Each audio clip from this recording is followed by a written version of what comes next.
जय जगन्नाथ। मु श्री शुभेन्दु कुमार महापात्र, चाउलिया, जाजपुर, ओडिशा। मु आपण मानक सम्मुखरे आज एक आधुनिक कविता उपस्थापना करने को जाउछि।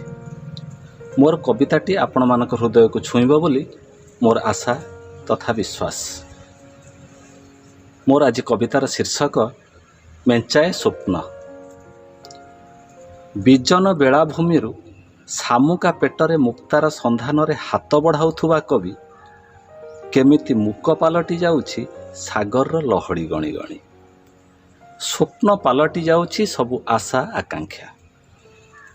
आत्मग्लानीर शून्यपण रे जराजीर्ण अभ्यास माने आत्मग्लानीर शून्यपण रे जराजीर्ण अभ्यास माने अहरह खोजी बुलंती शामुकार सत्ता सागर बालुका सज्जारे। अहरह खोजी बुलंती शामुकार सत्ता सागर बालुका सज्जारे। आकाश छाती चुना चुना असुमारी चिकमिक तारा फुलर फिक फिक हसरे संचरी जाउछि कवि।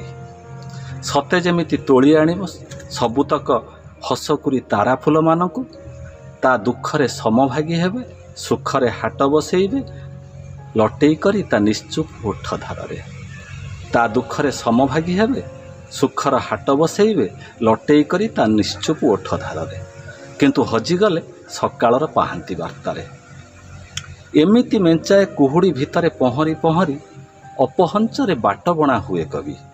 एमिति मेंचाए कुहुड़ी भितरे पहरी पहरी अपहंचरे बाट बणा हुए कवि। बतुरी जाए सुखिला दीर्घश्वास रे, खोजी बोले स्मृतिर पादचिह्न पुंजीभूत आवेगरे। एकलापणरे आपणई निये दूर दिग्बलय तलर प्रेम विश्वासर बालुका बंतरे। आनमना हुए कवि, आनमना हुए कवि स्तूपीकृत जंत्रणारे।